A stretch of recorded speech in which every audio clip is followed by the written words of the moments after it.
Good evening, everyone, and welcome to Unity of Spirit. So, I am going to bring on our fellow co-workers this evening. So, the first one I'm going to pick on is the first one in the list, which is Karen Wood. So, good evening, Karen. Good evening, Chris. Good evening, everyone. It's lovely to be with you this evening. Yes. This evening, yeah, 9 o'clock late at night. I know. Hopefully, everyone's back from church. Yes, sitting there with their cocoa by the fire. With their cup of tea or whatever it is, yeah. So the next one I'm going to bring in is Dawn. So good evening, Dawn. Good evening, Chris and Karen. Good evening, everyone. It's nice to be here. Nice to be here with us all, I hope. Yes. And I hope people are going to stay with us, and I hope people are going to interact with us, because that's what we want this evening. Absolutely. And the last one to bring in is the fountain of knowledge, as I call her, Carolyn also. Good evening, everyone. Good evening, Karen. Chris, evening, Carolyn. And Adorni. Hello, everyone. Yeah. So we're here this evening as a team at last, because we've been trying to do this forever and our schedules are all over the place. But we're here this evening. So I'm going to start with Karen and let her introduce herself and just tell you a little bit about her, and then we'll go around the screen and we'll all introduce ourselves quickly, and then we'll move on to the exciting bits. So stay with us, don't go anywhere. So Karen, over to you. Hello, everybody. I'm Karen Wood. I'm a spiritualist medium. I've been involved in spiritualism for about 30 odd years now. I've been a working medium for 20 plus years. I've served churches all over. At the moment, I live in Lincolnshire in a beautiful village called Tealby. But before that, I lived down south, and I'd served churches and centres in the southeast and in London.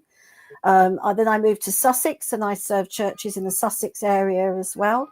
I also teach. I ran circles. I teach and organise seminars. I teach online. I'm really passionate about what I do.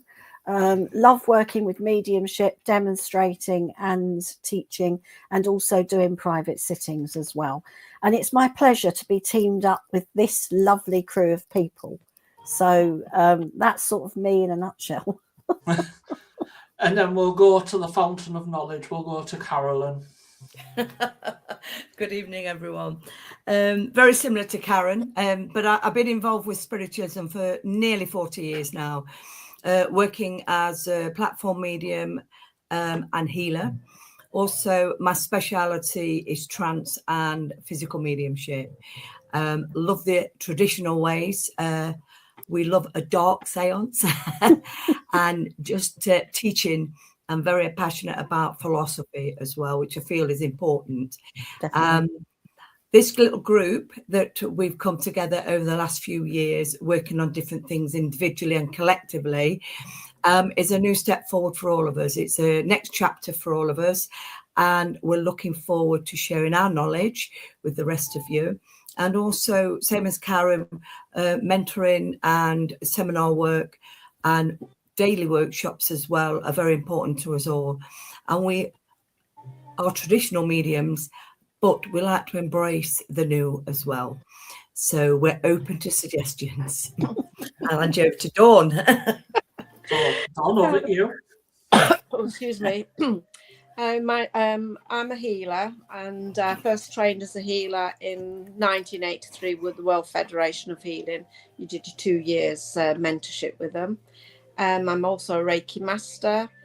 Teach Reiki. I do crystal healing, chakras. I do absent healing or face-to-face online if anybody's interested, on WhatsApp or Messenger if anybody wants any healing that way. I'm very happy to be amongst this group of people. We've got a great team together, and I love working with Carolyn and the others in the seance, doing this physical seances. We've got one coming up very soon, and it's a really great thing to be able to help people, and that's where my heart lies, in healing and helping people.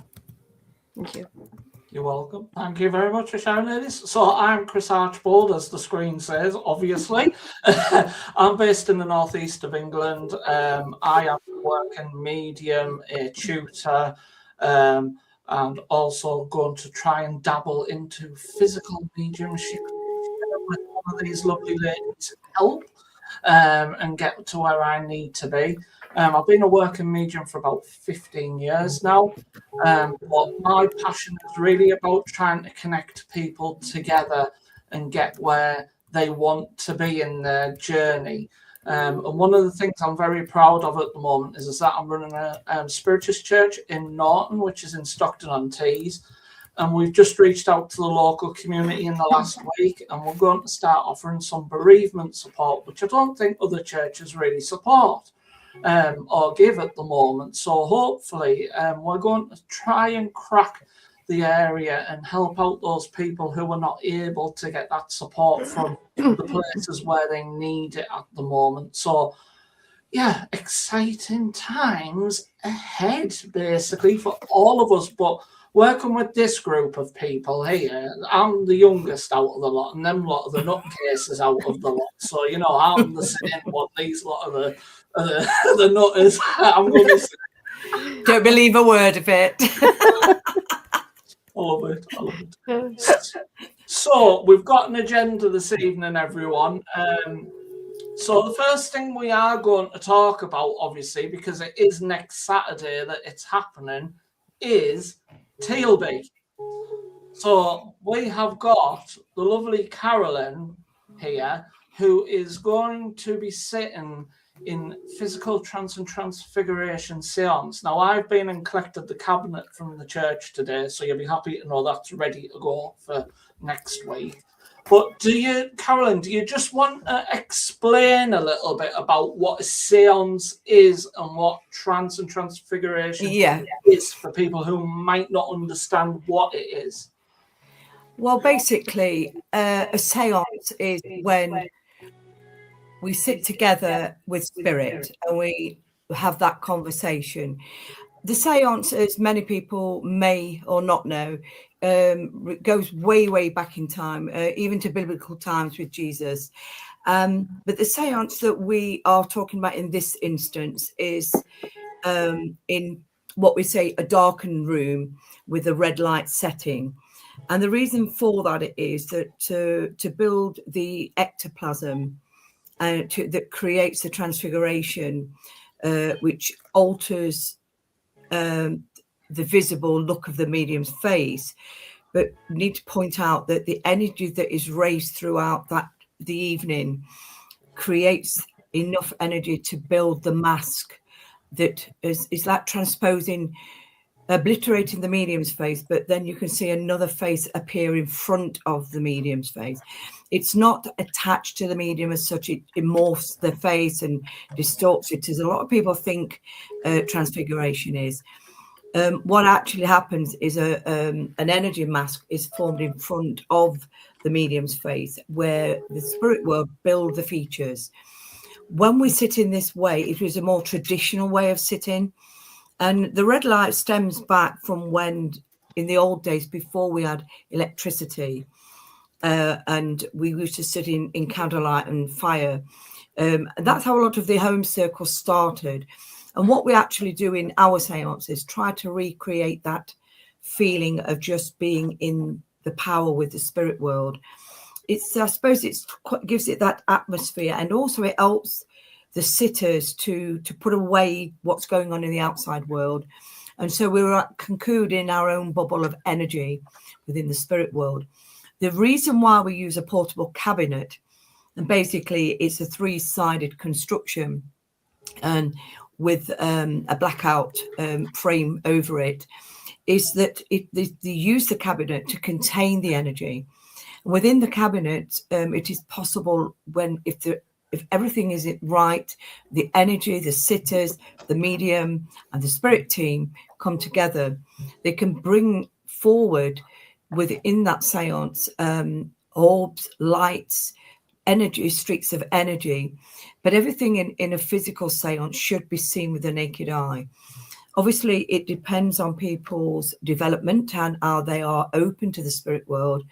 And for the more developed mediums that sit with us, they will often see a little bit more.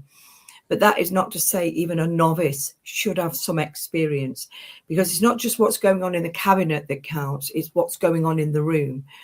And the beauty about sitting in the darkened environment, and also we request, and it's purely come through the years that I've sat in a traditional way, that all the sitters wear darkened clothes, either dark black or dark blue or dark brown, anything. And also to take away any glitter, any jewelry or anything like that. And so we're working with a blank canvas.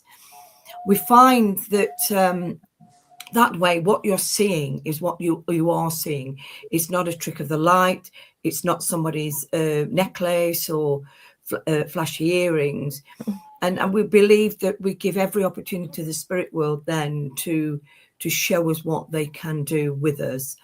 And it all comes down to the fact that it's amalgamating the energies with us here in the physical world and those in the spirit world. If nobody's ever come to one of these events before, it can be quite mind-blowing, because sometimes the things are happening and you can't really perceive or can take in what's happening. And all mediums sit there. A lot of mediums have sat for this for many, many years, myself included. Well, getting on for 30 odd years now with the trance work. But it's not an instant result. And for those that are starting out on the journey of trance mediumship, it takes many years to hone it with the spirit world and to have a lot of patience. It's often said when you're watching this kind of work evolve or develop, it can be like watching paint dry for the sitters. But on the other hand, what is happening, what you can't see when you sit in a seance condition on a regular basis, the sitters are also developing in their own way.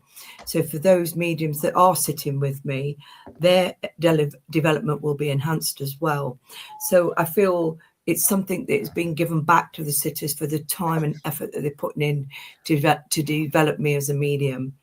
So for those who are interested in that, we have got a few places left for our event on the 31st of January. And you need to contact Chris and he'll give you all the details now. It is a traditional way of sitting. We feel it's more in tune with how the spirit world have wanted to work with us. But obviously over the years, in many areas of spiritualism and in mediumship particular, things have changed slightly to move with the times of today.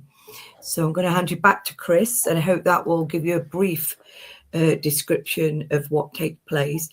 It's nothing to be afraid of, because we work with the purest of intention. We like a good sing-song, a rousing sing-song, to bring and encourage the spirit world to come through and work through me. And we have many characters that you'll get to know over a period of time. So thank you, Chris. Thank you, Carolyn. So we are in TLB this Saturday coming. There is 2 spaces left. That is it, guys. We've got 2 spaces left for TLB. It's £30 a person. You either need to have a look back through the Facebook page now, and you will find the links there, or you can contact me via phone number or email address, and I will get you the booking links over. But it is first come, first served. And I think we can all agree between myself, Karen, and Dawn, it is an experience in itself, isn't it, girls? Because Absolutely. Best thing going, yeah. yeah, It's wonderful. Wonderful. Yeah. I think Most once exciting. you've seen something like this, you appreciate it more, Yeah. don't you? Yeah, you just want more all the time, don't you? Yeah. So, like Carolyn said, there's nothing to be afraid of, is there, Karen? No, No. definitely not. No. It's like having a conversation with, and you feel like, you know, over the time that I've been sitting with Carolyn, I feel like I know all the team, and it's just so nice. They're like old friends that come through. Yeah. And it's just so special. It's a very special moment, and it's very emotional. But I would say to anybody, if you do book, you know, we start promptly, so you know, and the doors will be closed. So if you come, Don't please be late. don't be late. Please do not be late. Because Chris has the key and Chris locks the door bang on 7 o'clock. We'd just like to say the time that we expect you to arrive is earlier than the actual seance takes place, because there will be a little introduction to explain to you on the night what is hopefully going to take place. But also we must stress, every time we sit with spirit, it's an experiment, and there is no guarantee of what is going to take place. We're not in the business of saying it's going to be this, that and the other, because we actually, we trust that spirit will work with us on that night. All we say of you, and I ask as the medium who will be sitting, is come with an open mind, open heart, and plenty of good singing voices. And there will be refreshments included. And I know Dawn absolutely loves these, don't you, Dawn? Because whenever you get giddy like mad, don't you, whenever we do one of these? Most exciting thing for me going this. I absolutely love it. I've been listened to them, attended them for years, but with Carolyn, it is something special. Yeah. Really special. And I love it. And I Maria, we will answer your question in a minute. But yeah, we've got someone, have we? Something special, isn't it? It is something special. Just as well, by the way, viewers, I have put a link in the chat. If you do want to come on and you do want to ask us questions directly, please come on and ask us, because we would love to chat to you. This is a questions and answers session as well. I have said we might do a few readings. It depends whether we get anyone in. Maybe trying to get one. We'll see how the flow goes. Basically, that's what we're here for. So that is Carolyn's trance session that's happening this Saturday. 2 tickets left. If you want one, get in touch with us, because they will probably go. Yeah, and we only have a small number. It's not loads of people there. It's very intimate. It's an intimate seance. Yeah. So we've got, I think it's a maximum of 20 people we're allowing into this event.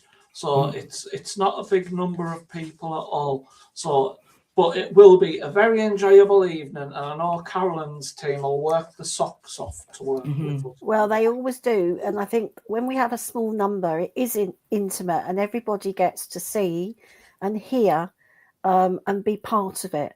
It's like, if your name's not on the door, you're not coming in. Must point out to people as well, when you're sitting in a seance environment, it is very you can sense and feel the spirit in the room, and it is prizing. And I must point out that when you come to these events, the spirit will want your feedback. That's important. Because we have certain speakers that come through. We're not going to mention any names in particular, because we never know on the night who's going to come forward. But there's a lot of people that have been involved with spiritualism in the past that have now in the spirit world that work with our team, and different people, personalities, we will say, come through. But also we have personal ones for the sitters on the night. And one of the highlights for me is when I get the feedback at the end, because then I know I'd like to hear, the people's experience. Because when you're the medium and you're sort of out for the count, if you like, you have no idea what's going on really, because you're just in another zone. But when somebody comes to you at the end and tells you that they've seen through the transfiguration their grandmother or their mother or father, who, their relation is there physically to be seen, it puts everything, all that work, all those years of sitting patiently for some results, it puts it all into perspective. And for us as a team here, the team that I sit with now with these guys, my own personal team that I originally started with, we sat for 22 years, but as COVID hit us, my team has got older and retired now. So these guys are the next chapter of my trance and physical development. So I do hope those are coming along for the evening, and those that will come in the future will, benefit from this and put them on their journey as well. So we look forward to supporting you in this. Come along. If you've never had a seance experience, know that you're in a safe environment as well, with good people around you and a good team from the spirit world.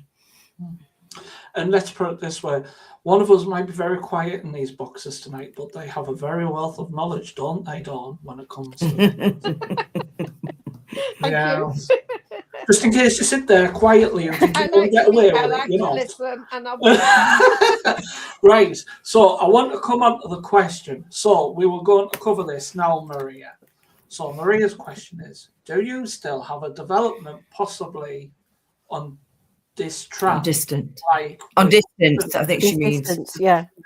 Yeah. But like with Zoom. So we're going to come on to that right now, to be honest with you, Maria. So keep watching at this point. So I'm going to bring up the next slide, which our lovely Mrs. Wood made, and then I've just adapted it, as you do. But Karen, do you want to give a little quick background in why you made this background poster? Well, I love playing around with Canva, and I've been using it for quite some time, and I'm very proud of this because I use the templates on Canva, and I was sort of fiddling about and asking, looking for something, and all of a sudden this slide jumped out in front of me, and it actually just said on it, strength in togetherness. And that's what stood out for me because, all four of us come from slightly different backgrounds, but when we come together, we have that strength and we have that great working ethic. And it's sort of, unity of spirit, together we rise, because we want to sort of rise together, work together, push the work forward. We are like the ambassadors for the spirit world. So we are sort of like championing what they want to do and what they want to say. So that's why I sort of chose that, because it just sort of pulled it all together, and it just sort of jumped out at me when I was going through all the different templates on Canva, because it sort of summed us up in a nutshell, strength in togetherness, unity of spirit, together we rise. And that's what sums it up. That's what sums us as a group up for me, really. That's why I chose it. And it was a great design, I must say. It's one of my favourites. It's when I did it, I thought, I like that. We all liked it. What you're on about, we all liked it as soon as we seen it. So we're going to start touching into these little bits that I've bullet pointed here. So going to Maria first. So let's go to Maria first in regards to Zoom.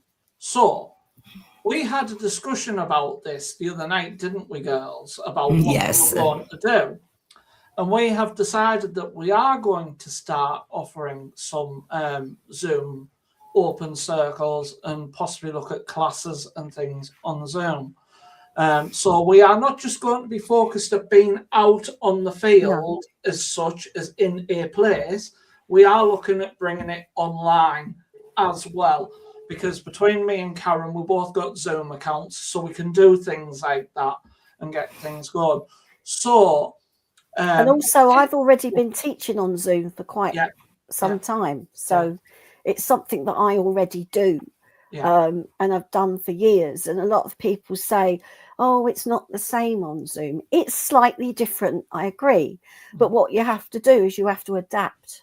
And I've had people psychometrizing photographs. I've had fantastic links connecting with the spirit world on Zoom.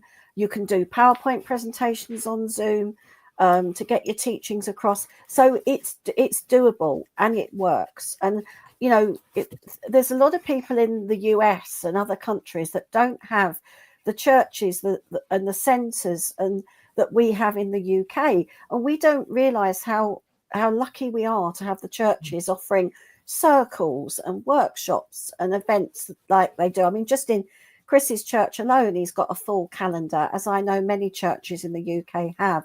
But there are some places that do not have that, and the only chance that they get to train is on Zoom. So and it does work. It does work. So if you're interested in us coming somewhere to teach, or you're interested in us doing development online with you, again, email address is on the banner there. Drop us a message, because this is stuff that we are going to look at start doing. And we are wanting to scope our horizons out. So we are wanting to get more out in the UK. We are also wanting to get out more online as well. So this is perfect for us.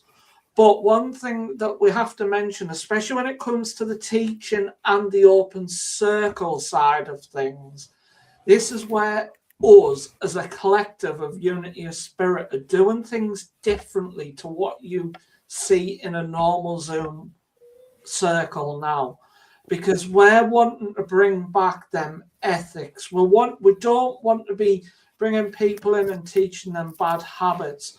We're seeing too much of that happening in Zoom rooms and things where people are not using their full potential. They're not being pushed to their full limit of being able to give a message of how it should be given, and everyone's got that potential within them. So with us, it's about, we are going to give you that clarity, we are going to give you them tools, and we are going to support you on that journey, because we want to be able to make people even that better progressiveness than what you are at maybe at the moment. And I think Carolyn touched upon this a bit, and you did as well, Karen, didn't you, when it came to teaching and things, where it was seeing that the quality's not as high driven there as what it might be in a church, for example. Am I right in saying, girls? Yeah, Yes. To a certain extent. To a certain extent. I want to say that there are some good Zoom rooms out there and some good open circles. But we just want to bring our unique take on it. And all of us come from a background of sort of, we've worked a long time, we know what we're doing. And it will be supportive, constructive, helpful feedback, because what we're all about is we want good mediums out there. We want mediumship to continue. We want people to be wowed by those messages. We want the spirit world to bring forth that communication, and so that's why we've come together to do that. And we will help and support and understand each person and give them the best support and help that we can. So moving on to the next bullet point, the workshops. So we've done one last year in TLB, didn't we? We did. Yeah. And all four, well, the three ladies had a go. I stepped back from that one because there wasn't enough time for everybody. So I decided to take a back seat and just assist where needed on the day. But we are looking at doing some more workshops, whether this is us individually, because remember, we all work individually as well, or whether we work as a group together as the four of us. So we are more than willing to bring these workshops to your local areas. So if you can find enough people to come along to a workshop and you want the four of us to come along and teach a subject for the day, we will come and do that. But we need a place to be able to touch base at. So whether this is a spiritualist church, whether it's a community centre, whatever it is, but we need the numbers to be able to do it, because the one thing that we have to cover is the cost of where we're travelling to as well. So we are very much in workshops. Karen's got a great experience on workshops. Dawn's got a great experience on a healing in the workshops. And Carolyn's got a great experience in her workshops as well. For me, I'm kind of just going along with the flow at the moment, but I am going to be digging my heels right in there in the workshops as well. But do you want to give maybe an explanation of what you're doing in the workshops a little bit? Karen, do you want to go first? Well, I mean, Carolyn and I have worked. We've done a couple of workshops together, haven't we, Carolyn? We did them at NAM. And it's about sort of like, I'm a great believer that you have to understand yourself as well. It's about understanding yourself and dealing with your personal development as much as it is to do with working with your mediumship. And I also love to get that to bring the different aspects, the personality of the communicator, and understanding how you're working and the best way that you can work, understanding that the spirit world use all your senses, or what you feel, what you see, your thoughts as well, and putting it all together, joining the dots or putting all the puzzle pieces together to tell that story of the communicator. And it's understanding about the vibrations, understanding about the energy, and also understanding about the dedication. And I know Carolyn's also interested, as am I, about the history of where we started, where we came from, and also about the philosophy as well. Because if you do want to work on a church platform, you know, that's also an important part of it. And starting off and understanding the psychic faculty, understanding working on the psychic level, and understanding the difference between working with mediumship and working on the psychic faculty. Do you want to come in there now, Carolyn, with your thoughts? Yeah, what I wanted to say to everybody who's on, and can I just say hello to Tracy? And thank you for coming back on with us tonight, Tracy. It's lovely to see you last night. When we talk about development as well, we're not just talking about developing the mediumistic gift. It's the whole package of looking after yourself as a medium as well. And also both myself, Karen, and I know, and Dawn, I will include in this. I'm not, we're a great believer. It doesn't matter how long you've been involved with spiritualism or you've been developing as a medium. A lot of mediums can get complacent when you get out there working on the platform and think that's it. You've done learning, but you don't, because it's a continuation. I personally enjoy going and sitting in somebody else's class and stretching my own abilities.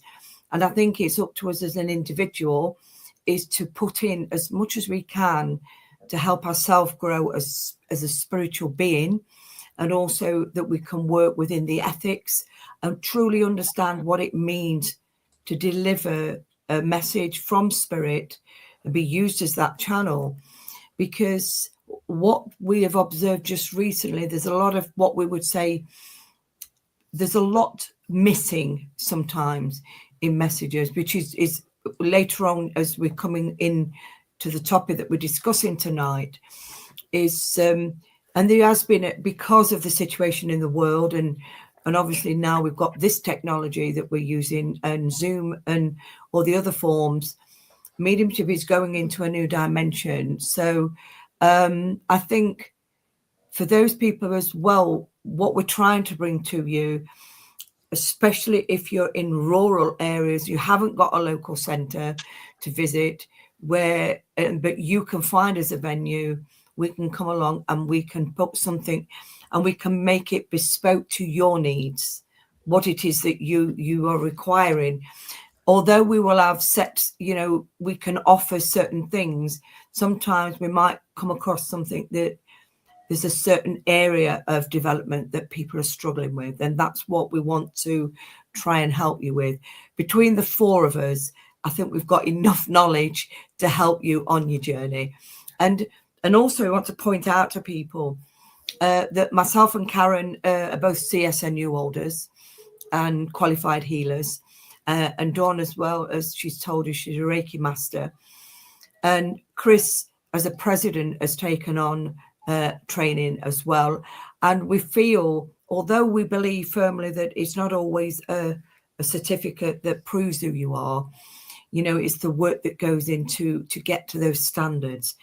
And what we're trying to do is raise the standard for the spirit world as well, that we give them the best opportunity that they can work through us and develop good sound mediums that know, appreciate and understand spirit in the truest context.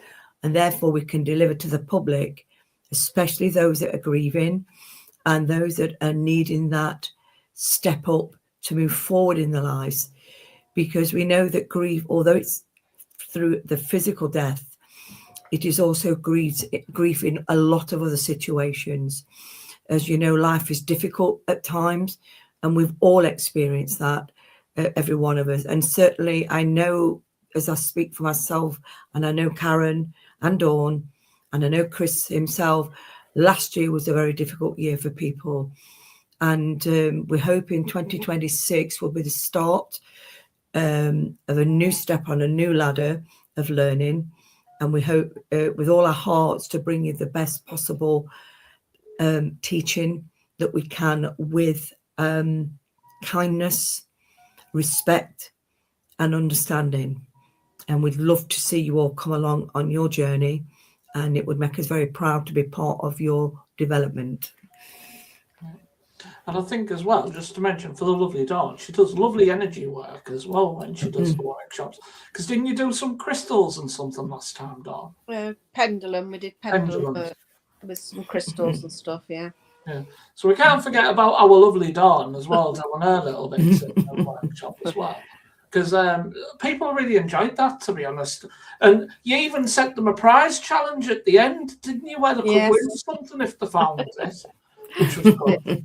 Seeing the competitiveness come out in them all, which is what I like. I like a little bit of competitiveness.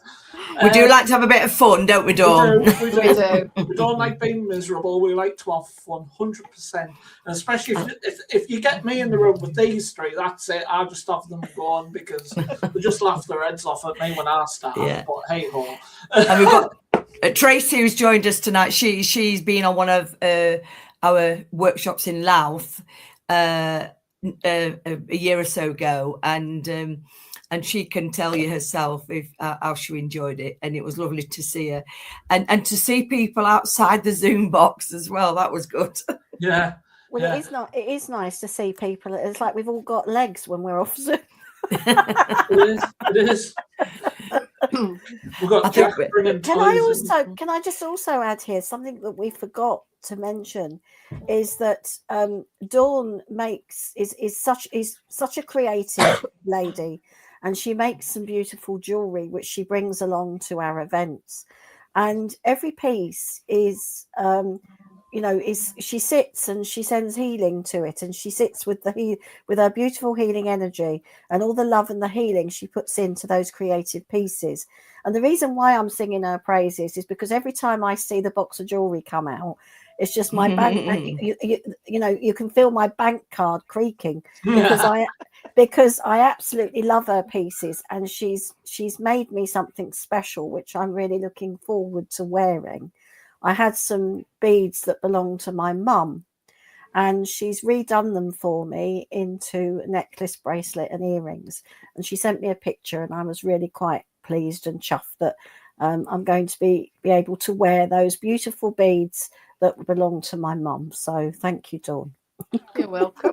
You don't want to see what they were doing backstage before we went live. Moving on quickly.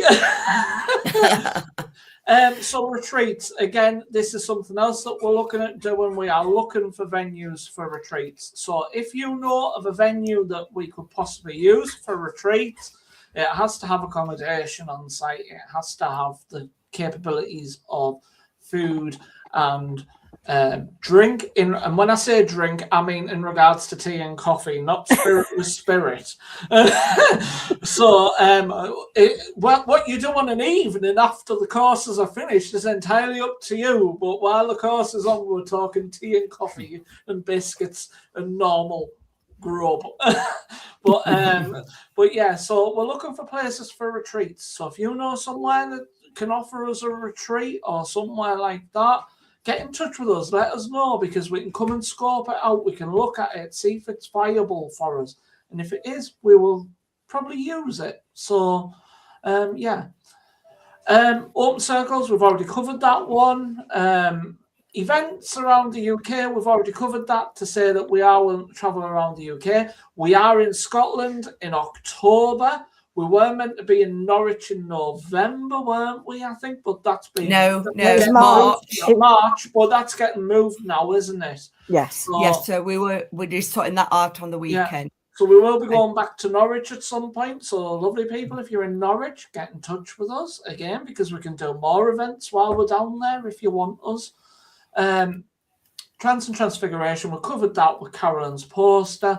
But one of the big things that we are wanting to do as well, especially if you're an independent church, because we understand if you're affiliated, this probably isn't going to be so much for yourself. But if you're an independent church in the UK and you're struggling, or you're a centre independent again, and you're struggling and you're needing some oomph brought back in there, this is where us four can come in and be of help to you. Obviously, this isn't going to be a free service that we offer. There will be a charge involved, but we will come in, and we're not going to come in and we're not going to take over. That's not what we're wanting to do.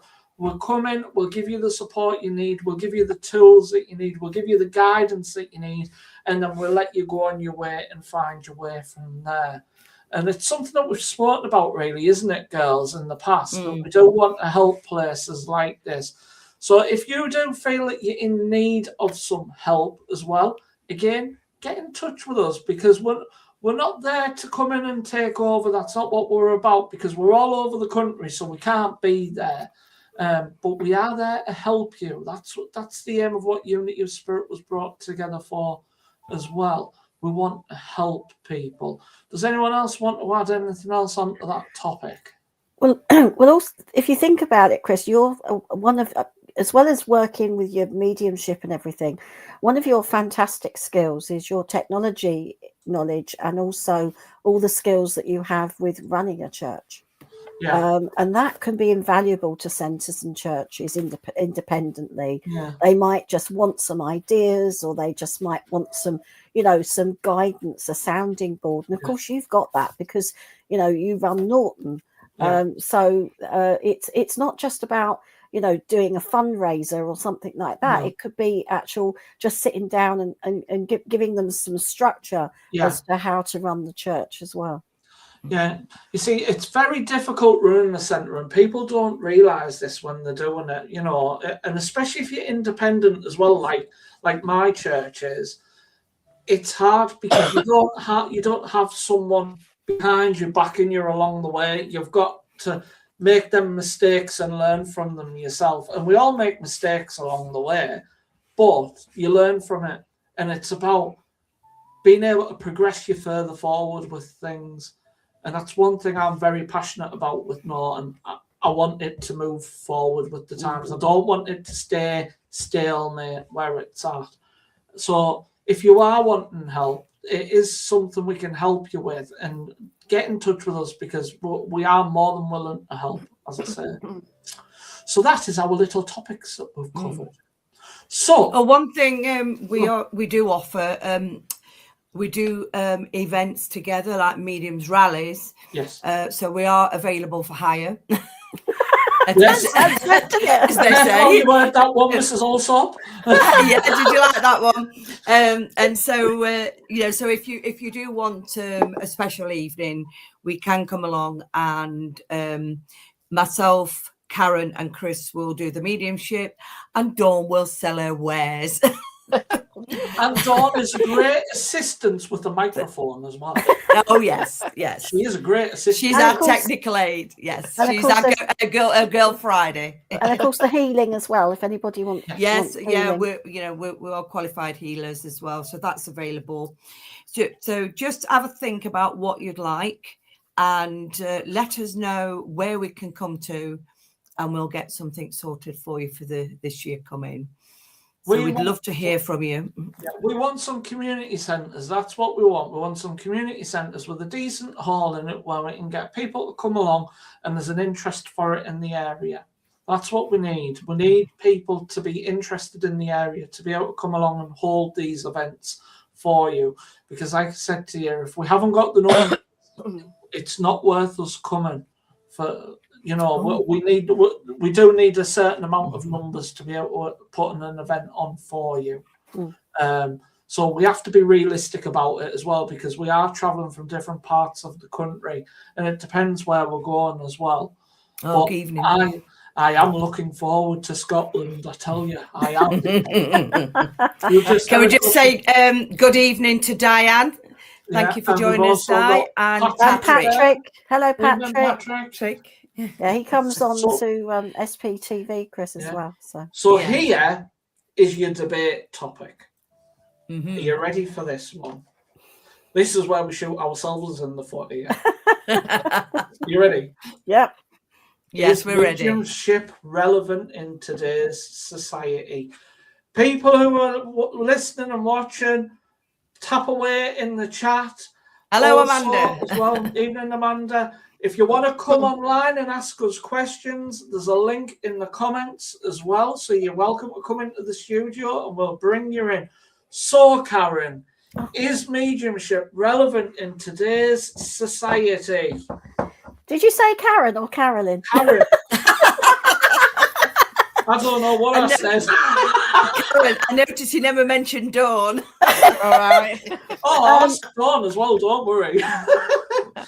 Yes, absolutely. It is very relevant in today's society. I think mediumship is, it's been never mind, going back to the Fox sisters, some form of mediumship, talking to ancestors, talking to the spirit world has been around for centuries. And I think it will continue to be so. Yes, it's changed. Yes, it's not the same as what it is. And people are more aware and searching for something. And I do think that mediumship has a place because it is healing. When you receive that message, when we're in this world and then somebody dies and they're just not there anymore, and you're expected to sort of pick up the pieces and carry on. When you realize that you can still communicate with your loved ones in a different way, they're not physically there, but when you realize that you can communicate with them, you can have a conversation with them through mediums, through the channel of mediumship, it can give you closure. It can give you healing. And it's all right. It's not the same. I mean, I think this debate has been going on for years. Oh, it's not like it used to be. Well, things aren't the same as what they used to be. And there are still some very good mediums out there. And society's changed, people have changed, but mediumship still has its place. But also, I think what it can do also is it could ignite the spark of awareness in people and drops the seed to make you think about there's more to this than this physical life that we live. So it does a lot of good, but it also, in the past and now, has a bit of a stigma attached to it. I've been in places where people say, oh, Karen does mediumship. Sometimes I get people wanting to talk to me at a party or whatever and want me to give them a reading. Some people shoot across the other side of the room, and every time I come close to them, they won't come near me. Or some people are inquisitive and want to ask me questions about it. So it's one of those things. I think people are intrigued, but maybe a little bit afraid. Some people, it's a no-no, and some people rely on it a little bit too much. And I think what we have to remember in this life is the fifth principle about taking personal responsibility. It can enhance, it can heal, and it can open the awareness, but it shouldn't be something that is used as a crutch or, having a reading every day. It has its place in your life. And that's just what I feel. So before we move on to someone, we've got someone in the studio. Oh. Good evening, Mandy. Good evening, Chris. Good evening. What would you like to ask us? I was just going to tell you something actually, because it's this very strange coincidence that I'm publishing a book on the 31st of Jan, and I've actually mentioned Norton Spiritualist Church in it in one bit. All right. Oh. Yeah, it's called. I can't see what you can see. Can you see that? Can't see your screen. There's no camera on. No. Is there no camera on? No, we can't see you. Can't see your face. Let me see if I can sort that, because I thought it would be on. If you tap on your screen and then press the video. Can we see button them, to Chris? come up. Because I can only see the the question. Yeah, the padlock. Yeah. I can't present Oh, video. that's better. Oh. So share screen. Would that work? I don't think that'll work. No. Do you know what I'm? I Just, haven't used it just for- tell us about Yeah, it. tell us Mandy. about it. Tell us Just tell about us it. I'm about it. Oh, excited. but I'd love you to see it because it's so nice. It's called Thompson and the Afterlife: The Book of Evidence.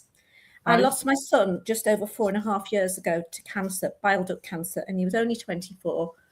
And I went through the absolute worst time of my life. I didn't have any belief in God or any religion or anything. And about 4 weeks after he'd passed, I just really, really wanted to die. And I was stood in front of the fridge in my kitchen, and about 2 meters away, there was a salt funnel on the worktop.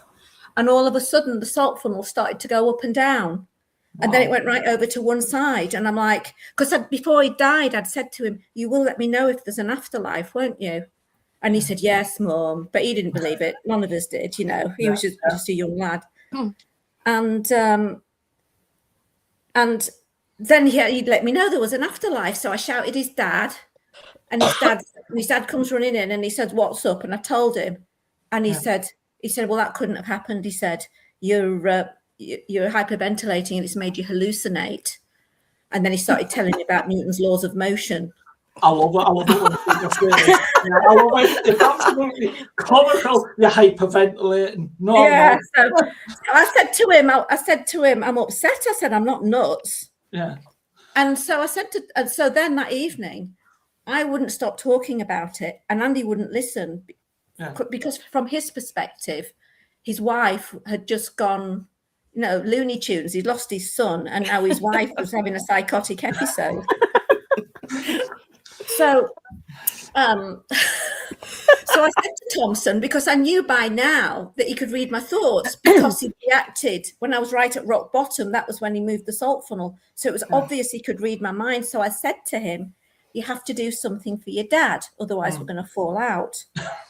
So anyway, the next day we went down to Yarm, and it was the first time we'd gone out since Thompson had died. Yeah. And we went out for a coffee with 3 old friends, and I told them what had happened with the salt funnel. And 2 of them looked at me like I was ready for a straitjacket. And the other one announced to the whole cafe, "Well, I don't believe it." And Andy just sat there and didn't say anything. And then we're in the car going back up the hill. And he says to me, "I've got something I need to tell you." And I said, "What?" And he said, "Well, this morning I put my mug on the table and it went clunk, clunk." I said, "What do you mean it went clunk, clunk?" And he said, "Well, I put it down and it lifted up and went clunk, clunk." I said, "Oh," I said, "So you believe me now?" And he said, "Yes." And that was just the start of it. Yeah. I've had so much tangible evidence. I've had a medium come into the house giving me flowers before Valentine's Day. I've had an EVP. I've had transcommunication images from Sonia Rinaldi, and not just the ones. Do you know Sonia Rinaldi? No, I don't know. She's a Brazilian researcher who specializes in getting images of people who have died using. When she did it for me, she was using water vapor in mist, and there's a whole story about that, how that came around, putting lights to it. There's a movie about her on YouTube called Sonia Rinaldi, something or other. I can't remember, but it's on YouTube. It's Sonia and it's Rinaldi. It's not Sonia in Aldi. Yeah. She's definitely, because she's Brazilian and she's in Brazil. But when I say Sonia Rinaldi, it sounds like it's Sonia in Aldi. Yeah. And it's not. It's Sonia Rinaldi in Brazil. Yeah. So anyway, the only way you can get these images is to subscribe to her on Patreon. And I subscribed, and I got this huge feeling of energy in my left side. And I knew it was Thompson telling me not only was he going to produce images for Sonia Rinaldi, but they were going to be some of the clearest images that she'd ever seen. Because I'd shown Andy the movie, and he'd said, "Oh, well, it's pareidolia. It's just people seeing what they want to see." So anyway, so 5 weeks after I subscribed, I was selected because she was doing Project Cancer Passing. So she wanted volunteers who lost children to cancer under the age of 30. Am I hogging things, by the way? I'll keep talking if you want, but I don't want to hog your session. We want to know when the book's coming out, Mandy. It's coming out on the 31st of January. When's wow. What you doing? Are you doing it on Amazon or? I'm doing it on Amazon. I'm going to try and get it on. I'm trying to try and get it in Waterstones in Yarm, but I have to go through a different channel through that. I have to get it on the Ingram Spark something or other. I don't know. I've not done this before. Yeah. What's your book called, please? It's called Thompson and the Afterlife, the Book of Evidence. Thank you. And if you ever want me to come in and talk about it, you can probably see that I'm quite happy to stand up and talk. It's really not a problem. I don't need any notes or anything because it sounds like a wonderful story, and obviously it's helped you with your healing of losing your boy. And I think it's wonderful, Mandy, that you're doing this because it will, it shows others what the spirit world can do. Exactly, because if I've got that, and just because his signs are bigger, everybody's children are still there. There's nothing special about me. Everybody's children are there. All our families are there. Yeah. But I've never felt anybody else, only Thompson. And the fact that it's interesting how I just happened to be here when this was on, because I didn't know this was on. And I was going to go off Facebook and I felt him, and I was thinking about messaging somebody, and he's like, I could feel it's like little electrostatic just to the left of my crown. So I thought he wants me to stay on. So I stayed on and I messaged somebody, and then I was going to go, and then I saw this and I thought, oh no, they don't want to hear about me. And I feel this little electrostatic again, because I always think I can't go on and just start talking about my book. It's rude, apart from anything else, when you've got an event going, Well, So while you're here, Mandy, before you go, is mediumship relevant in today's society? Absolutely. Absolutely. Why? Because we need to build a bridge between there and us, because the world's going to pot. People are fighting. Nobody cares about anybody else. If they realized what it's like on the other side, that we're all one and we all help each other, then that would just be, all the religions are irrelevant at the moment. It's, oh, well, I'm this and I'm that, and you only get to heaven if you do this. And it's nothing to do with religion. I mean, I'm not going to say whether there's a God or not. I honestly don't know. I suspect there is a creator, but I don't want to get down any religious arguments. Yeah. It's that we are all have our souls within us. And when our human bodies die, we go to the afterlife, and then we see, and then we're reborn, and it's like, oh God, but you don't have the memory. And I think that the other side, I think religion was of its time. My opinion on Jesus is, can I say that, or am I going to offend somebody? I don't want to say anything. I don't want to offend anybody. No. My opinion is that he was an ascended master, and he came down because he was doing the work of the creator to try and give people some good rules by which to live. But it's kind of all gone wrong. And I think now they just want us to know that we are all eternal souls, and we should behave in a way accordingly. We should consider other people. Basically, just be nice to people. That's it. If you look into all the different aspects in life, I'm a big believer. A lot of people don't understand our principles in spiritualism, and there's many forms of these principles. But if you look in any of the Orthodox religion and outside of that, your Native Indians, even the cowboys have all got a code of conduct. And this is what we as spiritualists live by. And if you look into any of these different aspects of life, different, groups of life, groups of people, they will always have a code of conduct. And it doesn't matter what label you put on it, fundamentally, they're all the same. It's being kind, being considerate. Yes. Don't cheat, don't steal, don't take what's not yours. And it's about being of service to each other, not being subservient in any way, but being of service to humanity. That's why we're all here. That's what we're here to do. And I think as I've got more into it, as I've got older, and I look at all these different sets of rules. Even if we went back into the, you look at the Lord's Prayer, and Dr. Wayne Dyer, I don't know if you've heard of him, he wrote a really good book about the prayer of Francis of Assisi, you know, make me a channel of your peace. And he breaks it all down.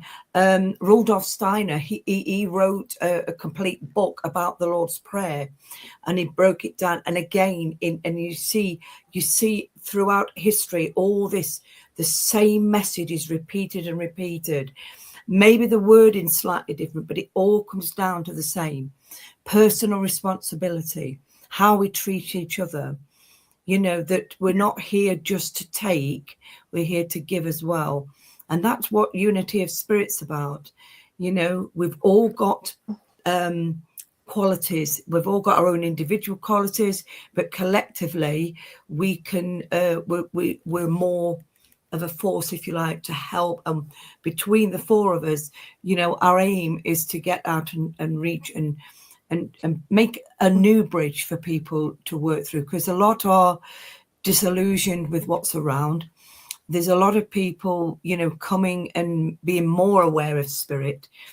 And Tracy, who's put a comment on earlier, there's, you know, there's touches of everything to do with the supernatural. It is everywhere in our lives, and people are just so closed off, you know. And just to take a moment out your day, even if you did it every hour, and it takes all of 2 minutes, 5 minutes at the most, to sit and just be still and just be in the awareness of your own spirit. I sit in the power every night. Yeah. And I say to people, when you're getting a bit overwhelmed, if you're getting overwhelmed, just take a breath, just step out and take in the air, you know, take a deep breath and just look and sense what's around you, you know. And I think the more people that open to the knowledge that there are spiritual beings, first and foremost, and bringing us back to the question, you know, there's a lot of misconception about mediumship today. And people get it confused with a psychic, which people, a psychic would predominantly pick up on the person's aura, and you know, they can even cold read from what the person's wearing, and different things like that. But when we're talking about mediumship, this is where a person is used as a channel to communicate from the spirit world to somebody here in the living, and give information about that person. You know, the character, the personality, special interest, little things, that quirks that they had, you know, and it builds. And me and Karen are really big on this, about building the personality. And that sometimes is more, when we work as mediums, for us, it's about bringing the presence of that spirit there so you can tangibly feel it. Not just giving it lip service. We want to bring spirit into the room so you as a mother would know it was your child without a shadow of a doubt. Yeah. You know, you'd sense I've got tangible evidence from some but you see a lot of people readings. don't, and they go along, and we have all witnessed this, and we've been in, and sometimes I've been involved with this for nearly 40 years, and I've sat in many demonstrations. I've never felt spirit there, you know, because it is all. Really? And the thing that we're striving hard for is to stop, to give. We say it's a word that is commonly used, and we say a generic message, you know, where one size fits all. But when we look at the individual and the personality, this continuation, that life and the essence and the energy, the consciousness of a person has gone on far beyond the physical. You know, you start to understand it at a much deeper level. And this is where, as Karen pointed out, the true healing begins. I know when I received absolutely 100% communication from my dad, who passed when I was quite young, I knew what my purpose in life was here for. And I think there's not many people in this world actually know why they're here. And I think my dad died when I was 6. Yeah. I felt And cursed, absolutely cursed, really. But you see, Especially I losing don't, my because son as well. I felt like I was the only kid at school who'd lost a parent, and then the only mum who'd lost a child. no, it's, you see, and it's you'll hard find until as you the more realise you what come the into purpose this, Mandy, you will come across more and more people that have been through exactly the same. I had a bereavement very early on in my life, and I've had, I think I've lived and breathed death in all aspects, as a celebrant, as a medium, you know, and personally have gone through many stages of grief and still are. Did you get signs and when just you were recently, bereaved when you were young? I saw Did you spirit get as a signs when you were child. bereaved when you were young? Yeah, Right. Because I yeah, never I was had seeing that at spirits. all. Well, Not I until, had not until I lost Tom's. no, I was seeing spirit when I was a child, and I also was told when my father was going to pass as well. So, you know, it's quite unnerving at Oh, the that's time not because nice, you've is got it? nobody to talk to. But over the years, I've learned there is I've met a lot of good people through this that have helped me on my journey to understand it all. And you see, we as mediums, we have to go through this. We have to understand this pure grief, what people suffer, you know, and Dawn does healing on people that are grieving. And she's in grief herself. Karen is this year particularly. Chris has been through it. We've all been through it, and some of us are still going through it, and some of us more recent than others. But it's something that you learn to adjust to. I don't think you ever get over. That's for sure. No, but you learn to adjust it, and you can work within your life, keep your life sane, if you like. But the thing is, the beauty of what we've got is we know there is life after this. And, you know, and you can have... Your voice is breaking up a lot for me. I don't know if it is for other people. No, we're all right. We're okay. Is it just me? Yeah. The thing is as well, Mandy, as a parent, you will now have a deeper relationship with your son, because you can talk to him mind to mind, and he will be teaching you.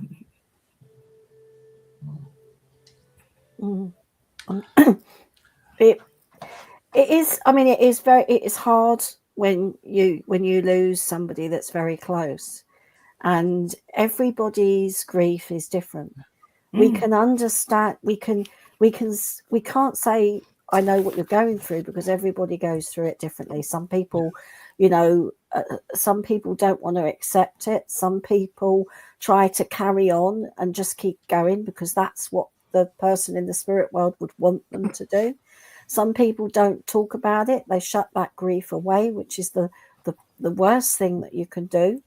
And some people cry for months, years, and never get and take a longer time. But everybody will work through it in their own individual way. And I think I can always remember, this is a story I'll just share. It's when I was doing healing in the church, and I was a trainee healer, and this young woman walked in, and she came and sat down, and she wanted some healing. And after the healing, she said, I don't know why I found myself in this church, she said, but I've just come out of my dad's funeral. And she said, but I just felt I needed to come in here to find some peace, to find some solace. And you've got healing going on. So what was interesting is that 6 months previous to that, I'd lost my own dad. And she chose me to sit in front of.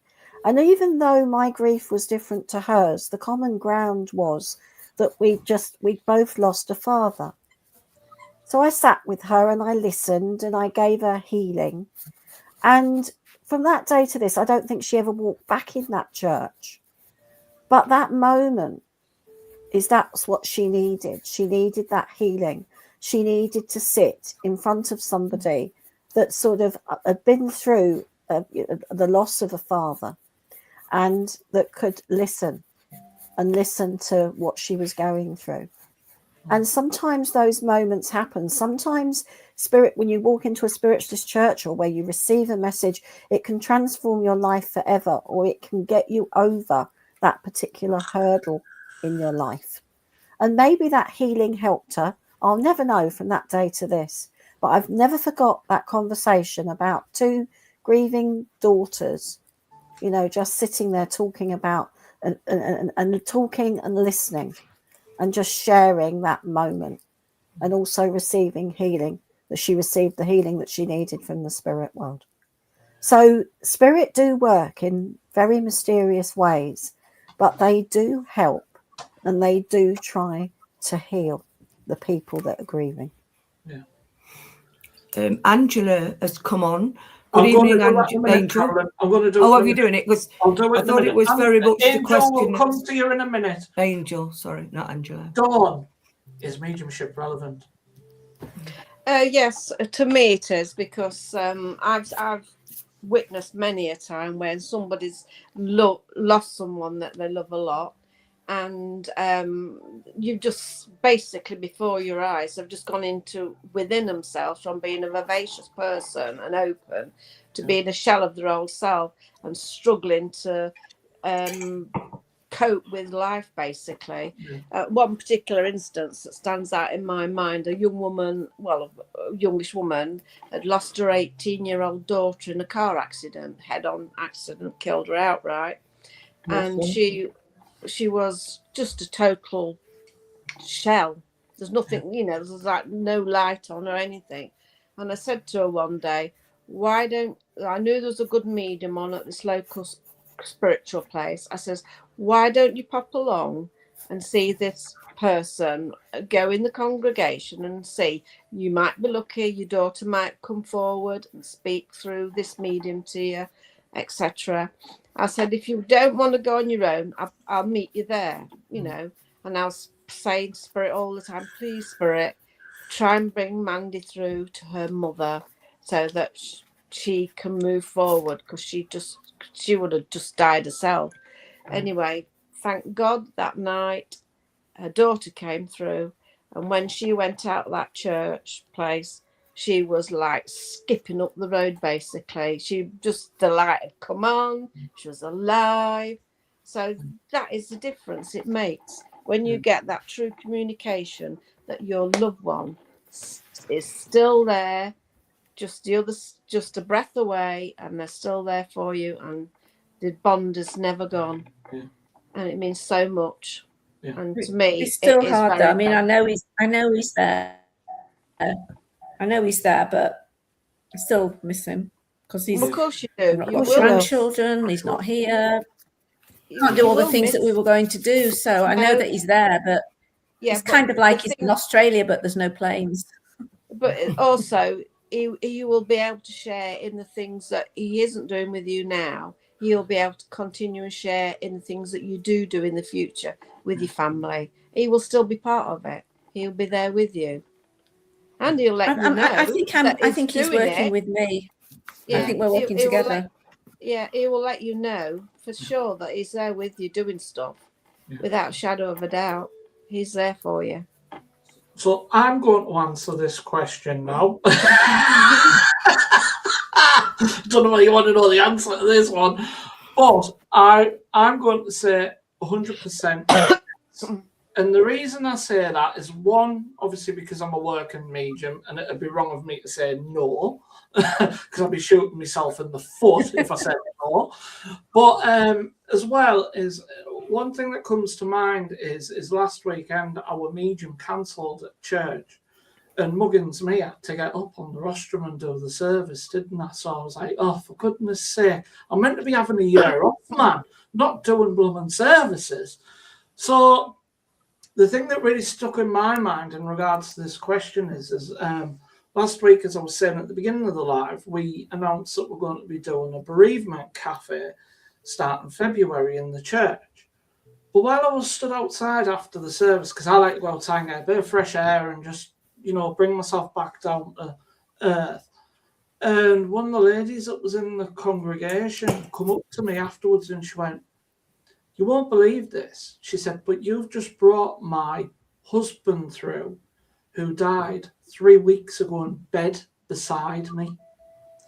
And I have not been able to cope with that since it happened. And then you've also brought through my son, I think she said it was as well. And I was just like, you can't even begin to imagine what that feels like for someone, you know. It's like, even as a working medium, don't get me wrong, I would still love to get a message off a medium, but I think they're petrified to come to me because they think, you know, other working mediums don't do that, you know. But we're all human at the end of the day. We've all got the same beliefs in it. And it just made me really readjust my thinking of things last weekend. It made me really think of, well, we must be doing some good out there, helping people, because if we're not, they wouldn't be walking in through the door, you know. And that person just obviously needed that little bit of comfort on that night and that bit of reassurance. But she was going through her own fulfilled grief journey there of just losing her husband 3 weeks ago in bed beside her. And I thought, that is really, really hard. And she said to me, I can't get over that. I said, but the thing is, as I said, you will find a way. You won't get rid of that grief, but you will find a way to adjust to managing that grief better. And it's not going to happen overnight. It maybe take a year, 18 months, might even take longer than that, you know what I mean? But each day will get a little bit easier, I said to her. I said, but the important thing is, and this is what I don't think mediums in our local area stress this enough, is that there's always people around there to help and support you, you know, and there's always your friends in your family as well. But we don't stress that enough to the people. And I think sometimes it's a bit sad that people don't see that, you know. It makes me wonder what we're doing sometimes as mediums, because it's like Carolyn was saying there, we're going to that generic sense of things, you know, and we don't think about what the sitters have to process from what we're giving them as a medium as well. So that, I think that like bands that question really well together with all the discussion topics that we've gave there really tonight. Anyone else want to add anything before we move on to these questions in the comments?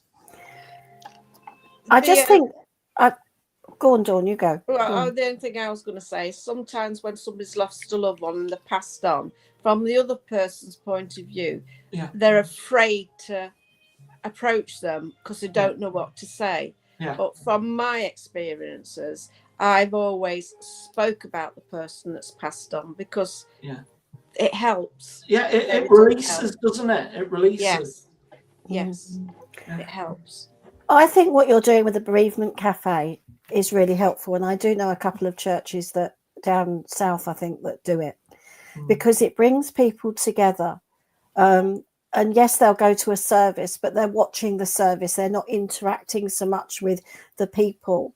And I think it's important from a social social aspect that they're actually interacting with people and maybe talking about it. And it's people who's going through the same thing. Exactly, talking about it. Going back to what I said about that young girl that came into the church, you know, she felt that she needed to go in there. She spoke to me because I could understand in a way because I'd lost a father.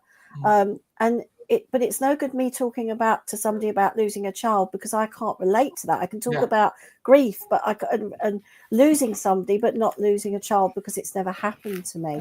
So I think what you're doing, Chris, is really good, and I think that churches should do it. And I think actually, you know, this was also touched on with some medium friends of mine when COVID happened.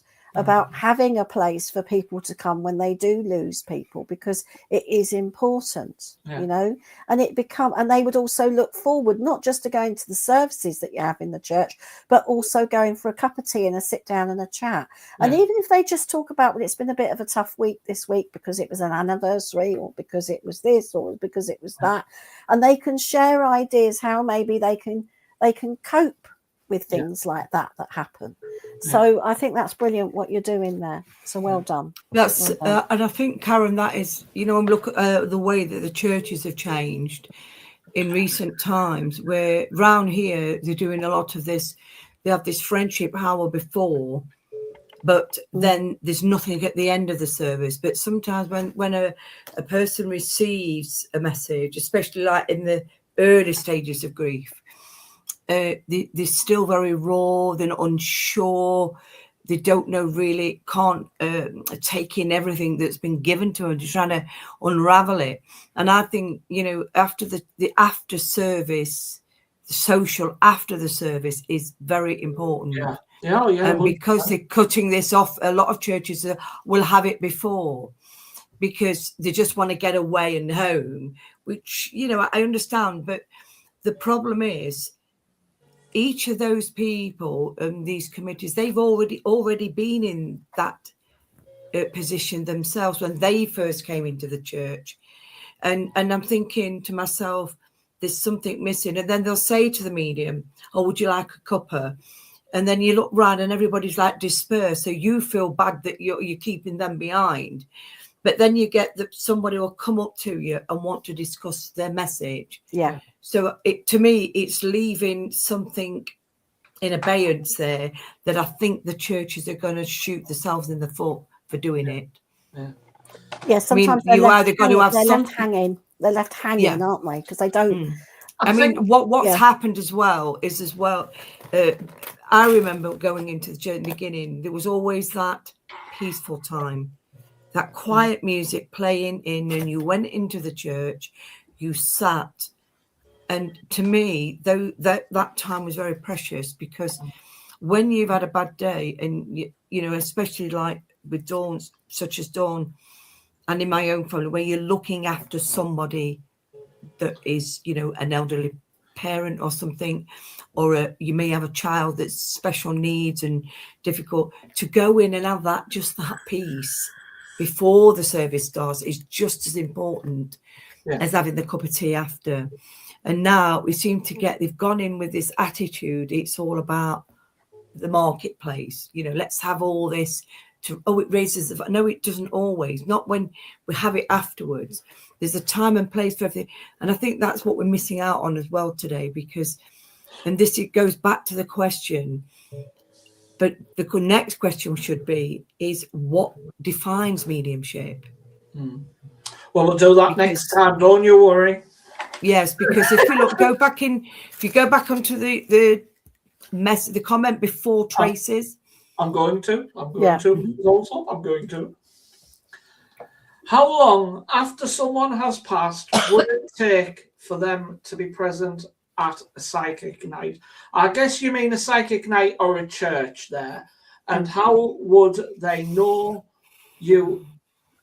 How would they know you are at a psychic night and wanted to hear from them? Well, I'll start that one. Go on then. You carry on, Chris. I'm going to say, as soon as your spirit returns to spirit, it starts a healing process straight away.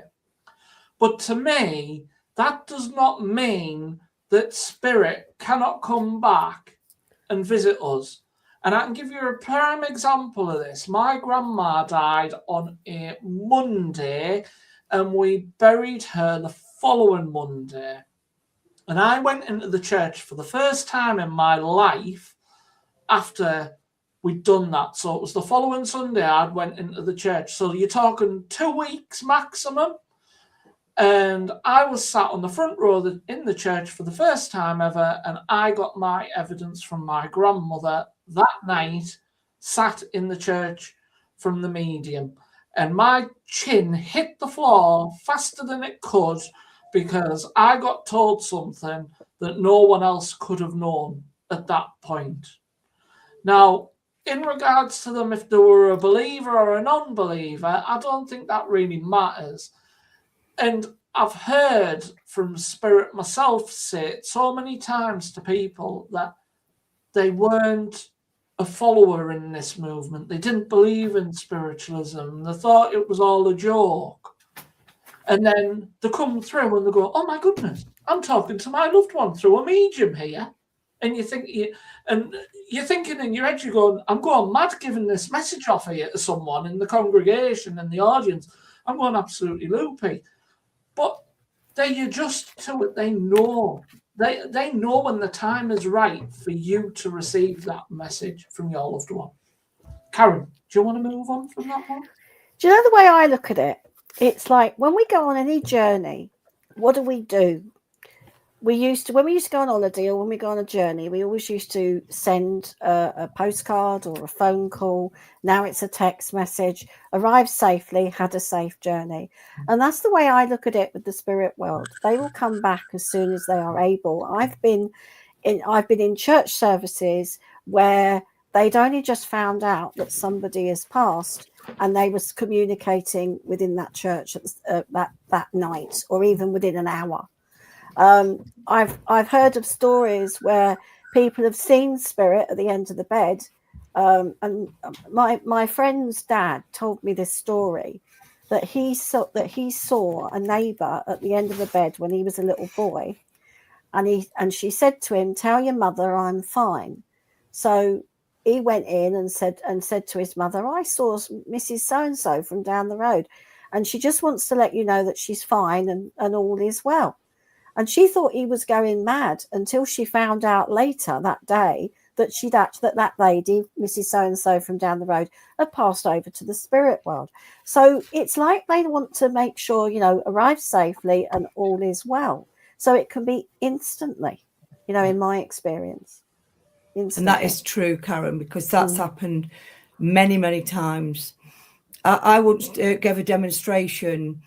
It was a medium's rally for a fundraiser, and one of the other mediums that I was working with was struggling with one of the recipients, and we had a break, we had a comfort break, and she said she was complaining that they weren't being responsive. And I said, well, have you ever thought it maybe that they don't want to work through you? They maybe want to work through one of us.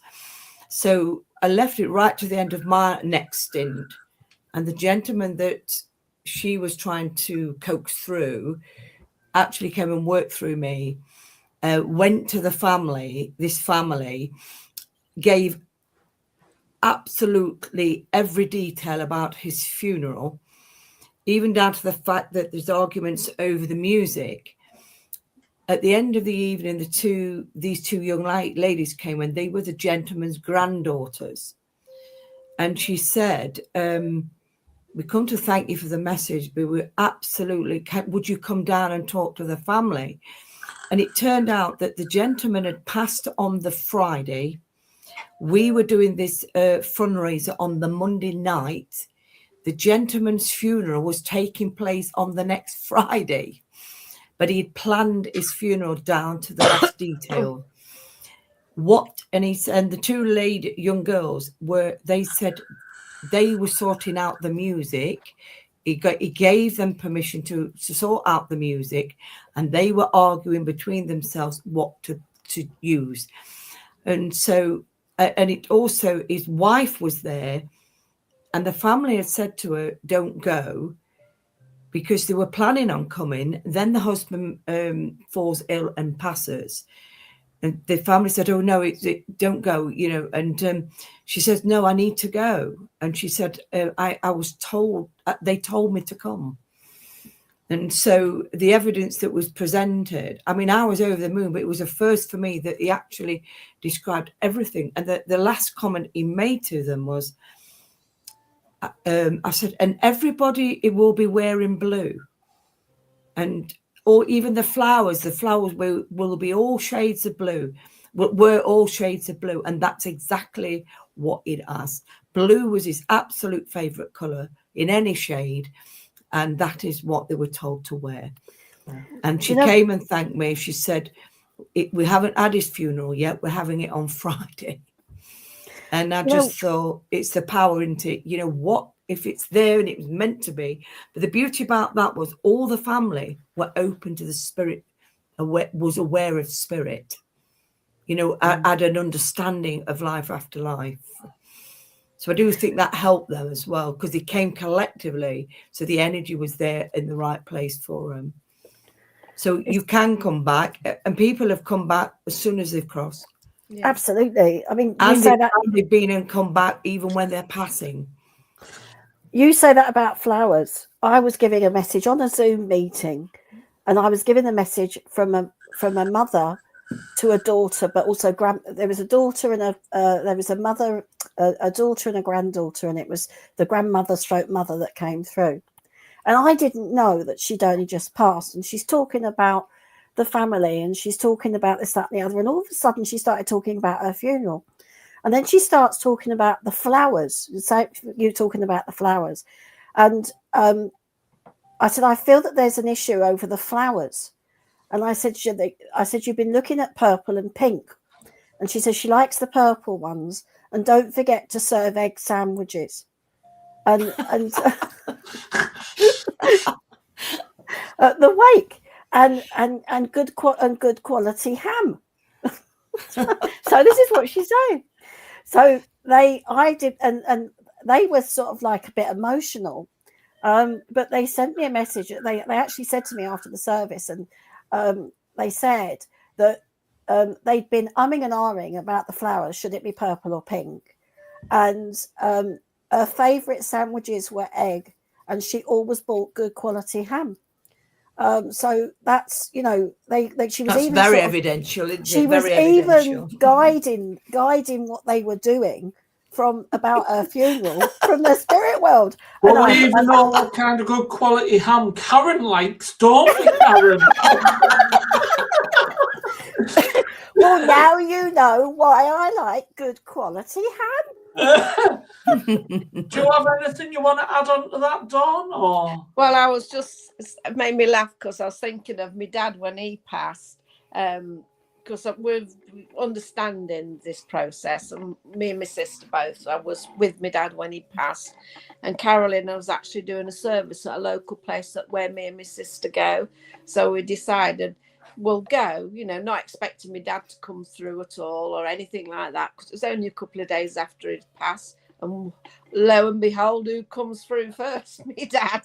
And what made us laugh, everybody was up in an uproar. He says, "Oh, I haven't been through that ring of fire yet." But yeah, he gave so much tell them why though, Dawn. Tell them why. Oh, well, that why he said it. I know. We always used to laugh because my dad always did the cooking when he retired. He always did all the cooking. My mother he wouldn't let her in the kitchen, basically. Mind you, was a better cook than my mum.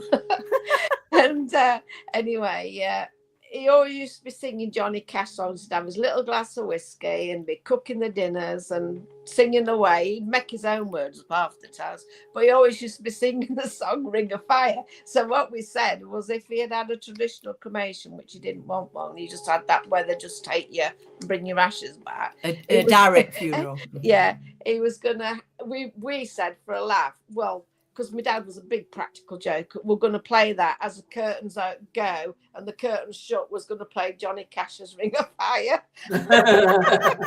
Yeah, but I think he was also telling you that they hadn't cremated him yet. Yes, that's what I was saying. He hadn't been through the ring. That was right. Yeah. That's what he was saying. Yeah, because he says, "Oh, I'll see you soon." Before he went, I says to Christy, "Oh God, I must be next then." He'd come back quick and he says, "No, because you understand it, we all meet up again." Yeah, that was like a friend of ours, mine and Pearl, who we know from a gentleman from Loughborough Church, and Angus, and he had a cremation, and his song was Jerry Lee Lewis's Great Balls of Fire. and I did a past, well, it's been a family that's more or less run it for the last so many years. The dad, the mum, and now the eldest daughter's president. And I did the mother's funeral service, and nobody was allowed to know this. But her song, we had a church service first, a spiritualist service, and this family it's a massive family. And then we went down to the creme, which was just for family. And then there was the wake, and the song that Vivian's mum had, the lady, was Paddy McGinty's Goat. But when they did the service cards, it wasn't how they normally put on what the outgoing song is, the exit song. It wasn't on. So it just said there was just like a question mark. and it was a long standing family joke. So everybody was absolutely roaring, laughing. It was one of the best funeral services I've ever taken. Well, Paddy McGinty's goat. I think that's Angela Treaders who came to Market Raisin, if I remember right. Oh, is it? Right, okay. So lovely to see you, Angela. Thanks for joining us. Angel, is it? Angel. It's Angela, though. I think it is Angela, if I remember. Oh, right, okay. We've got another question as well. If you are reincarnated, does that mean your spirit doesn't come back anymore as who you were in your previous life? For example, if my mum got reincarnated, does that mean her spirit will never come through as mum again? I've got a good mechanism of how I got taught this through. You got to remember, I come from a Christian spiritualist church background. Well, the way I got taught it through the church was through Pam. So you all know Pam, don't you? Yeah. So I remember sitting in Pam's awareness class, and Pam explained it to me. Now imagine you've got an orange in your hand there, and that's your spirit as a whole. And what happens is you take a segment out, and that's the part that comes down to the earth plane at the time. So that's what gets its life lessons taught from it. And then what happens is when we've completed our journey, which could be a short amount of time on the earth plane, a very long amount of time on the earth plane. I hope I don't get 100 because I don't want to be here when I'm 100. But whatever that number is, and then once we've completed the life lessons journey of our spirit, that segment then returns back to the full spirit. And what happens is the way I was taught is it's not necessarily. I don't think we'd come back and remember who we were, because I think each life is of its own reason, basically. But yes, you could come back as a mum again. It doesn't mean that you're going to come back as that person's mum, because I'm a great believer in, as someone passes to spirit, another energy is brought in for that reason at that time. So it's kind of one leaves, one enters, one leaves, one enters. That's the way I was taught. But in that segment there, until our spirits developed everything it needs to stay in the spirit world, segments will keep coming back for life lessons. That's the way I was taught it. And I think it resembles right with me that. Don't know how it resembles with you guys, Karen? I can see the look on you.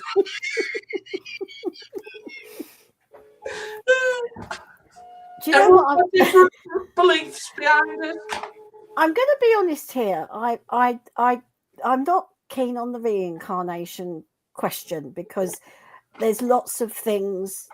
I'm sort of on the fence on it, if I'm honest, and I always have been. But on saying that, the only thing that sort of sits right with me, if we choose to come back, I believe that we don't come back until our family line is done.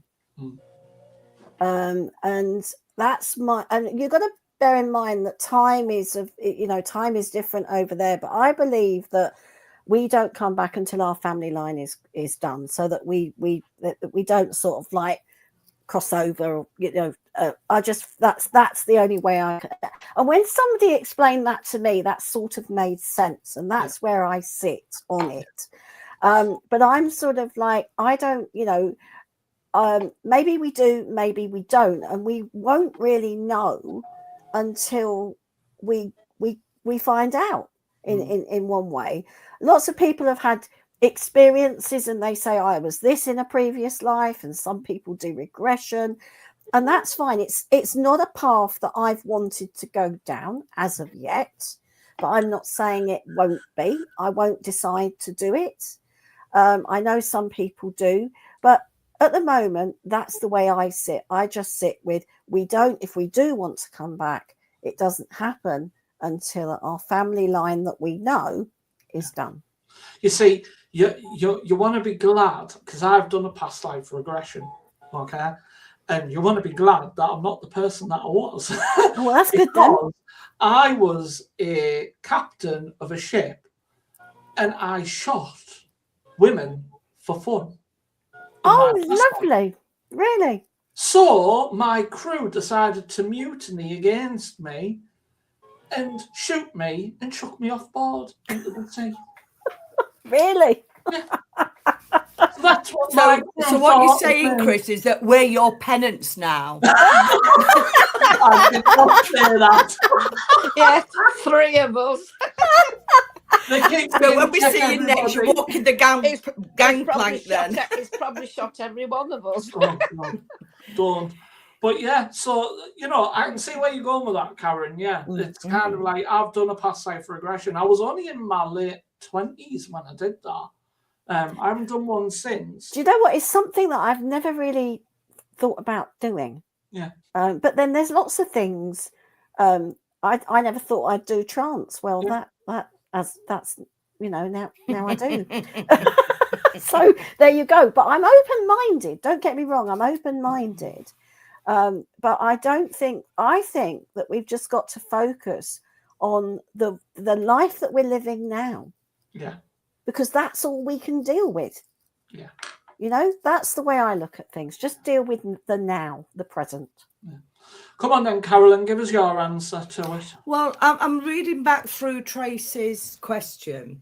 You see, what I've learned from Spirit is that I think it's the word reincarnation, implies that we keep coming back time and time again as different people. But as I understand, as how I've been taught through Spirit, and through the seances and the deep trance communications, is that actually it's just the one life we have, but it's a continuation of life. So basically, each spirit it's like like a diamond. It's got many facets, and we have to have what they term a totality of lives. So we have to have a totality of experiences for our spirit to evolve. So therefore, you've been a bad lad in the past, Chris. So now you've got to be really good. And I think it's like they say, we've got, as a spirit, we're multidimensional. Yeah. So it's also looking at Tracy's question, her mum could be talking to Tracy and having communication, but because she is not in the physical body anymore, she then could be having communication another part of the world with another relative. And a spirit has shown me many times that this spirit of ours is like, we've heard of cloning. We can clone our own spirit to be in multiple places. That is why you can have guides that will be working with different mediums at the same time. And so I think it's just what we are in. I might be going on another subject here, but it's like a nanosecond. We're having multiple experiences. Yeah. So we can be in that century, we can be in this century, we could be in a future century, we can be in a different dimension totally, because we live in parallel worlds, and that's another aspect of what we are as a spirit, that we can journey into this physical body and have this experience. And like your orange, it's just a segment of it. Yeah. And then at the same time, that orange could be being shared out all over, but it's the same core. So this spirit is in, and if you think, I don't know how many of you in lockdown had found that, I think it was because we were contained, that we started to meditate better.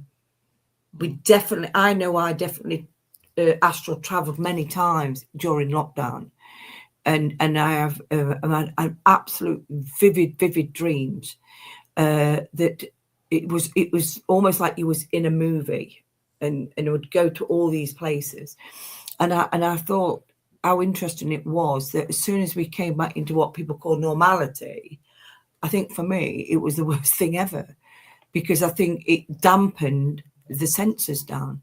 Because when we were cocooned in our own space, we're not interacting with all that rubbish outside, only like via Zoom. But basically, everybody was in the same boat. And I think sometimes it's like this season now, we should be hibernating. We should shut down and recuperate and moved into that next stage. But I think this we're on this continual journey of discovery. We're having multiple experiences. And therefore, Tracy, your mum can talk to you, but still talk to somebody else in another country at the same time. Because as a spirit, she can do that. She can clone herself multiple times, just like your spirit guides do. The spirit guides can work with numerous mediums. Have you ever So watched that's my take. Have you ever watched Star Trek, Carolyn? Because there's this. I have, yes. Right. So I don't quite know what they're called, but there's this other, like this being, this race that lives in another planet, and basically, Don't I tell you? basically they have different physical appearances, but they are different. They're different personalities. They have different. So basically, the symbiont can be transformed into different physical. Yeah. But they remember all the memories and all the characteristics of the people that they've been before. So, for instance, if they've been in, say, like if they've been a fighter, they remember how to fight. If they've been a writer, they remember how to write. But then they bring their parts to the table, and then they bring their bits to the table. So it's interesting where all these writers and creators of science fiction get their ideas from. Exactly. I've done a couple of past life regressions. One of them was with somebody in a friend's house, and they had a tape to do it to, and then I went to a lady that had done she'd done the training, but my theory, my question, because I'm a trance medium, it's like, how do I know if I'm having a regression, if I'm actually not in trance and channeling through somebody? So that's where and I haven't had the question answered yet. I think it's good. I've got to ask Anne who goes to Spirit Quest. I like to talk. We sat with her last year, didn't we, Dawn? Yeah. We went out a session with Anne. It's a very brief one, but she, can you remember she was on with Keith's program? Yeah, and I remember. She went maybe we ought to. We'll have a word with her because that's her speciality, isn't it? So, yeah, and what she was saying, it was a lot of it is why this thing has come about is that sometimes we're carrying stuff that's embedded in us, in our memory banks, and to have these regression sessions is just supposed to bring it to the surface. I mean, there's been many accounts and many books written on it. Many Lives and Many Masters is one of them, and people, but we all have these deja vu, like you've been there before. You've been to these places. Yeah. So as I've sort of got, my journey's gone on a bit more in the understanding, I realised that maybe that, we have been to these, because our spirit is fluid, it can go wherever. You can go to a place and even though you're coming, I've never been here before. In this life, you think you've never been here before, but you can go and you'll know all the street names and everything. And that has happened to me in Wales when we was in Carmarthen. And I was with my other half, and he was like, where do we go? And I said, well, if we go down this street there's a street down there, and it's the same name as Emrys. That's our youngest son. And he looked at me, and I'd never been to the place before. I'd been through on a bus because it used to take me to Pembroke, but I'd never physically got off that bus and walked on the streets. So I had no idea what the street names were. And he said, how did you know that? And I just felt that I'd been there before, and I'd shopped in the place, I'd lived in the place, and I knew the streets. And I even knew the name of that street. And I said, oh, when we go around that corner, there'll be a street with Emrys's name on it. And I'm always looking at street names because there's something about them that draws me. But I think I don't know if you've got any other takes on that, Dawn. Well, from what I was told by Spirit many years ago, is that the easiest way to explain it in one respect was your soul is like a big diamond, and it's got many facets to it. So the majority of you stays in spirit, just a portion of you. And I don't look at it as reincarnation. I always call it incarnation, because you are incarnating into the earth again. And you come back to learn different aspects that you need to polish up. You know, say if I've had a life where I treated somebody really badly, knocked them about and everything else, then are you listening, Chris? Then on my time this time, I might have to experience that because I've done that to somebody else. So you're constantly, you can only understand and learn by being treated the same as you've done to somebody else. You cannot do it. And all these experiences that you go back and you learn, I was told you're in a soul group, and then they have a bigger oversoul that looks at all of your group, and that's where the counsellors come in and talk to you about when you reincarnate, what you're going to do and what lessons you need to learn, what families.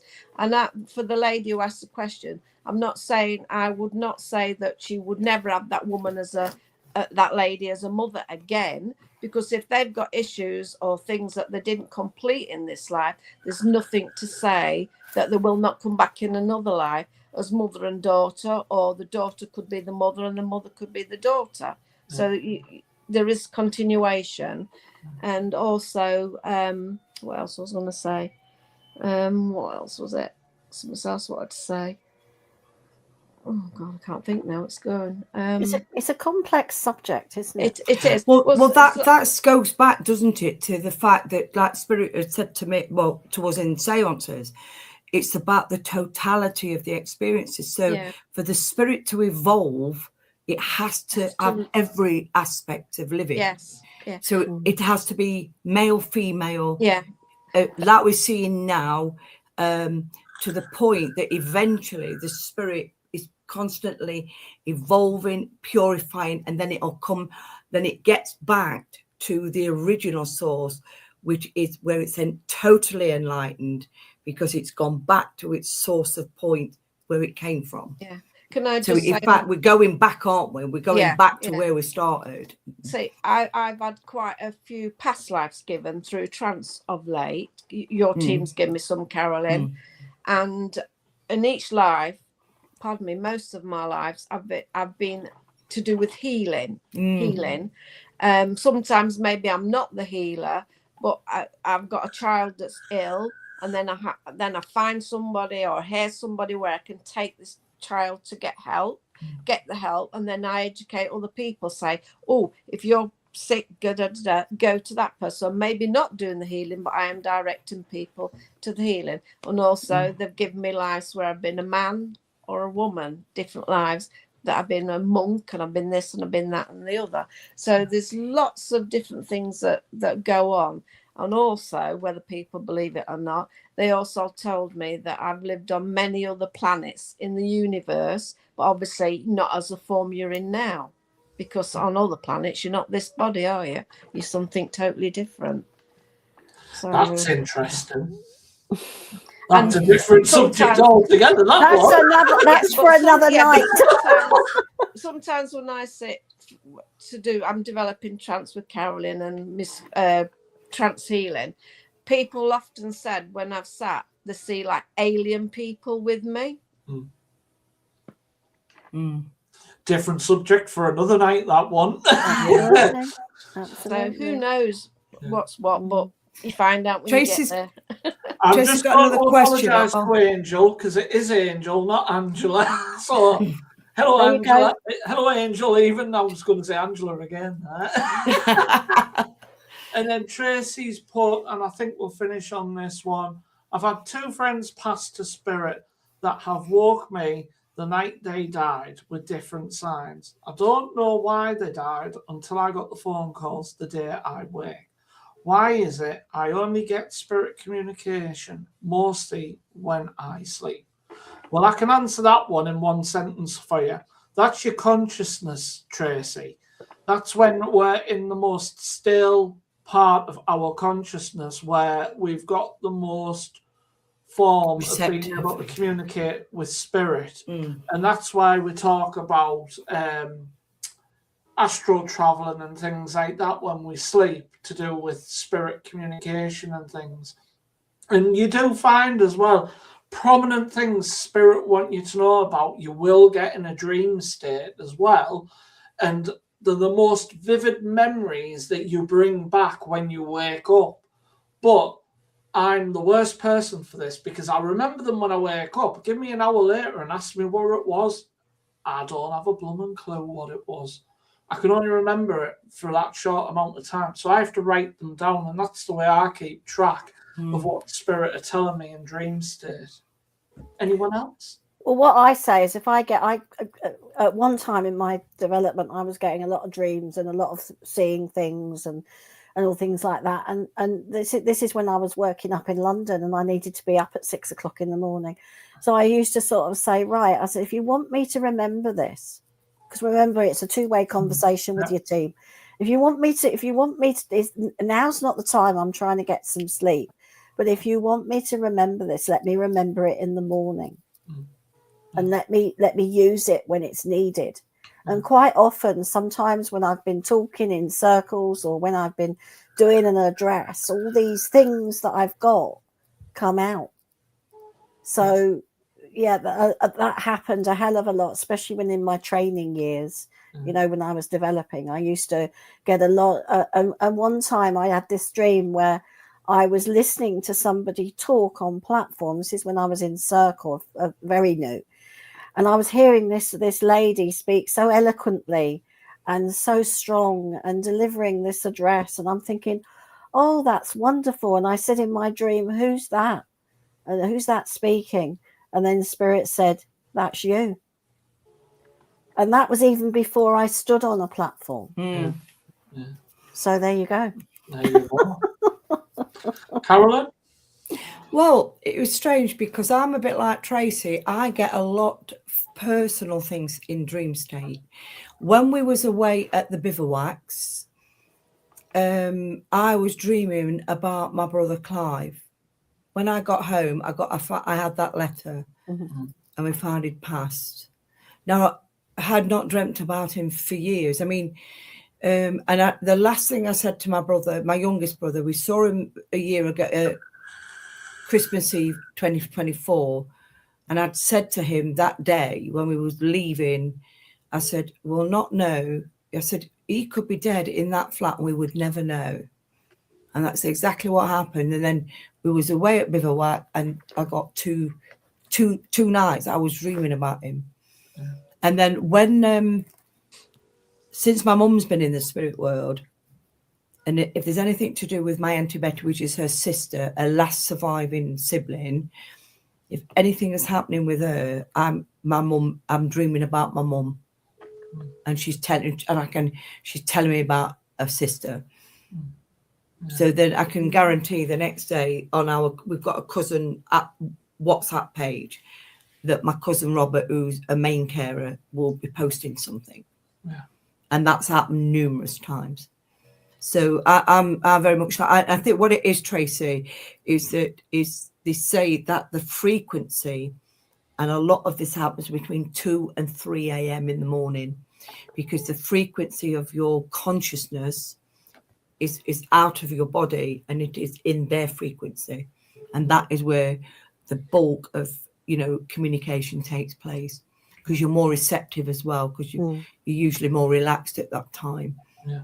You're not thinking about you're trying to sleep. You're not thinking about your everyday life, and spirit do come close to you at that time as well. I can remember seeing, and I woke up the next morning and I'm thinking, my nan came to me one night, Mm. and I could see her, and I could see the blouse that she was wearing. I could see the brooch she wore, and I even felt her tuck me in. Now, you know, she always used to tuck me in when I was a little girl, and I felt her do that in a dream. I felt everything. It was so clear, and I was going through a tough time at that point in my life, and it was always when I was younger. It was my nan that I always went to because we were very close, and she just came to me, and it was like she was there in the room. You know, it was just such a real dream. Yeah. And I believe I had she that would with my come. dad, Yeah. Karen, many years ago, and it was so vivid. I woke up because he was saying to me, "I've got to go now. I've got to go now." And I was like, I'm begging him not to go. And I woke up, I was absolutely sobbing because I'd lost him again. Mm. Yeah. You got anything you'd like to add to that, Dawn? No, just the odd time when members of the family, even if I haven't seen them for a long time, usually I've dreamt of them, Yeah. and then the next day I've been told they've died. Yeah. They've passed. Mm. And So it this is seems to be like we've all experienced that then, haven't we? It sound of it. You see, this journey, it's such a personal journey to each of us. We've all gone through similar things, but had the experiences, and that's why we can all relate to what everybody out there is going through, because, you know, it's not the same, but it's similar. Yeah. But there's an understanding. Yeah, you can empathise with You someone. can empathise. That's the word, Dawn. Yeah, definitely. We have the empathy, we have the support, and most importantly, the respect and love for the world of spirit and all that they try to do to help us. And I've had a question through on the church Facebook group saying, will you be offering Zoom sessions, please? Yes, we will. We will. We'll get it sorted. We are together at the weekend, so I will be kicking some backsides into gear to get this sorted. And I will get on with my bio, Chris, as well. And we you need to get will, it Dawn. done. Won't we, Karen? Karen was supposed to be sorting it out with me last time, and we didn't get time. Well, I think we need to get it sorted. I think I'm the only one that's done mine. Yeah, you're a bit more professional than me and Dawn. We have got a lot of time this weekend coming up, so we will use He it says that. wisely. You said that last time, but we didn't. We will use it wisely this time, and we will do what we need to do and get things sorted. Yeah, and we will be doing sitting in the power when we're in the cottage as well. Yes, we will. Oh, definitely. Yes. So I just want to remind everyone before we leave this evening, because I'm sure people are getting ready for bed and things now. So we are at TLB on Saturday. We have 2 places left unless they've been took while we are online. You can find them in Eventbrite. If you go to the Eventbrite webpage and type in the title, Experimental Physical and Transfiguration Seance with Carolyn Allsop, and if you put the area of Lincolnshire in, you will find them all there. Tickets are £30. As I say, there's 2 spaces left. If you can't find it on the web, call me or drop us an email and we will get back to you. We are planning on being in Market Rasen again this year at some point. Back in Karen's home turf again. We spend more time in Karen's turf than we do in all of our own. Tracy's put up, she's only half an hour away. Yeah. So there was a lady last night as well, wasn't there, Tracy? A lady called Sue, and she lives at Market Rasen. I was doing a Deb King's Zoom service last night, and she was showing interest, and now she should be linking with you because I shared the poster. Okay. Here, Tracy. I'll move to Lincolnshire. Here. Fortune. Well, Dawn and I are in Lincolnshire. It's only you two. It's only you. Well, what I was going to say, Chris, as well, while we're still on, if we have sold the other 2 places and there's enough interest, we will be we'll be putting some more seance dates on later. Angels in Louth. Yeah. Yes. So if there is more, we'd make a second list, can't we? Yes. We'll make a Chris That's is second something I list. forgot to mention. I'm in Louth on Sunday night next week doing At, the La- service. at So Louth, come down and see him. Yeah, at Louth Angel. Spiritualist Church, he's taking the divine service, Angel. I So am. come and see us Yeah, and have And some so- trifle. yeah, Get yourself over there, Tracy. yeah. I'll be at Louth on Sunday night, so anyone who wants to can come and watch me over there. Watch me make the roof hopefully not set on fire with the laughter. You can always heckle him from the back. Yeah, you can heckle me. It's fine. I don't mind. But yeah, it'll be absolutely great to get over to Lincolnshire this weekend, coming and doing what we're doing and get more things planned. And then we will be back to share all the information with you about what's going on. Will there be room? Tracy, we're doing workshops there as well in Louth. Get there Yeah, early, as I'm well gonna- Tracy. later on. I'm going Is all I'll to speak. say to you. I'm going to speak to Jilly. But Tracy, Get if some you're, dates booked in. if you're only half an hour from me, give me a bell and come over. Tilby has a fantastic tea room, so come and have a chat. Yes, the little Yes. bugger is coming with us. So he will be in Tilby on Friday with me, Oh, while I drag everything else along with me. And he's going to torture Carolyn and Dawn in the cottage with Caprice. So he will be there, yes. well, Caprice will love him. Yeah. Mm. You're coming, aren't you? Are you coming? Yes. Well, you are. we love our Jack, don't we? And Yeah. we've got Oscar Put him on the too. screen, Chris, so Jack's Tracy our can little see. mascot, aren't you, Jack? Come here. Come on. Before we go, come and say hello. Say hello, Jack. Hello. Come on. Jack, who's this? Jack, Jack! Oh, Where's the dog? here he is. Here he is.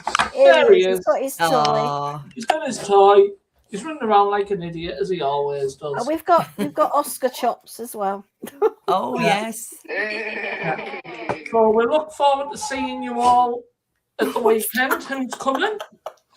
God knows what Dawn's watching there, but hey ho. Okay. But hey ho. Save a horse, ride a cowboy, no. This is what you've got to put up Facebook with us for. This is what goes on a regular occurrence. We enjoy our She knows life. what we like. She's used to us on Jim and Mondays. Yeah. This is Well, what we're you like. know what they say, laughter is the food of life. So Yeah. we Are you like to coming laugh. then, Tracy, on Saturday? Yeah, Yeah. she said see you Saturday. Oh, she's booked in. Oh, Yeah. brilliant. She's booked Yeah, in. brilliant. She done it last night. Don't forget the dress code. Yeah.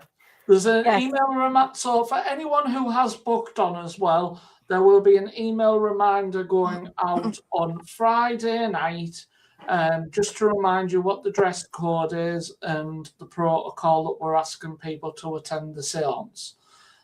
Please, the doors open at 6:30, so please arrive around about 6:30 because the doors will be locked at 7 p.m. Dead. You're all right then, Tracy. Yeah. And there's the I dress, like it. the dress code is what the spirit team's asked us Yes. to follow. So it's not us saying Yeah. you can't do this, that, and the other. We're following their instructions. Guidance. Their guidance. We are, yes. Yeah. Right, so everybody, thank you very much for joining us. Thank you, team, for joining me on Facebook. At Pleasure. last, all of us. Pleasure. So all we're going to do now is say good evening, everyone. Have a pleasant week ahead, and we'll look forward to seeing. Yes, Tracy anyone on- will be cake. Yes. Have you seen that? Will the be cake? Carolyn Yes, will be Tracy. making cake, but I'll be getting first dibs on it. There will be a bit of a small buffet on after, yes. So we look forward to seeing you all at the weekend. Who's coming? But please get in touch. Any questions if you're watching this back on replay or anything, because we are here to answer them questions. And now you know what we're about as a team. Use us and abuse us. That's what I say. Use us and abuse us. But not literally. Yeah, but we're be not- gentle if we're- you are. We're all mad, but we love what we do. We do. We do. We'll see you all soon. So Cool. see you all on Saturday. Take care, See you lot on everybody. Take care, Friday. everyone. Good night. Bye. Night, Night, night. Good night. Bye. Bye.